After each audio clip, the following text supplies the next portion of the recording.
The class named java.lang math contains a large number of math functions that accept different kinds of numeric arguments. You need to be familiar with the class in general and some of the functions in specific.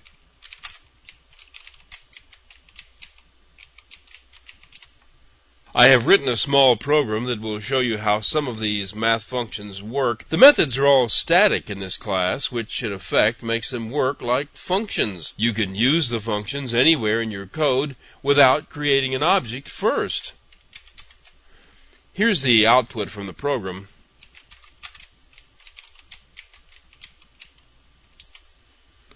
It's starting at the top.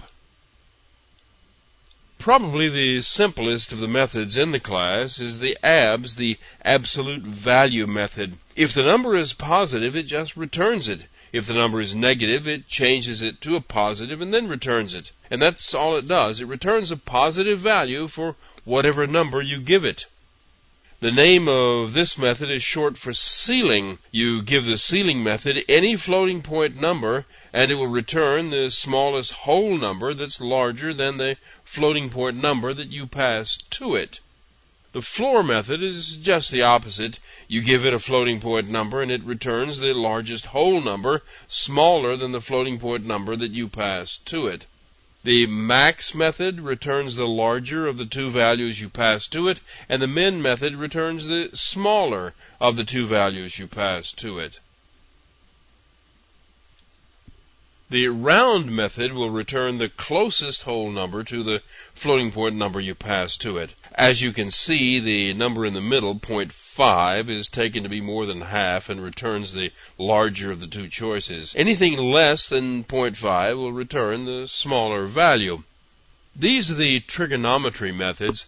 These methods will return the values of the sine, cosine, and tangent of any angle you give it. The angle is specified in radians, not in degrees, and there are a couple of other methods in the math class that can be used to convert between the two. A full circle is 2 pi radians. The value of pi is provided as a constant inside the math class.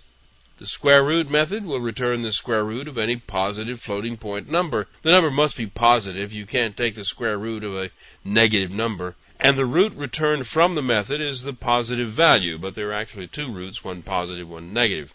The random method returns the value that is less than or equal to 0 and is less than 1. If you need a random number in another range, you just multiply the value you get from this one.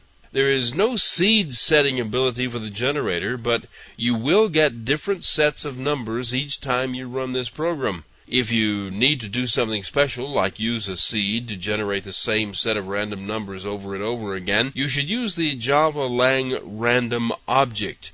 Actually, this method does create a java.lang random object, but you don't have access to its controls.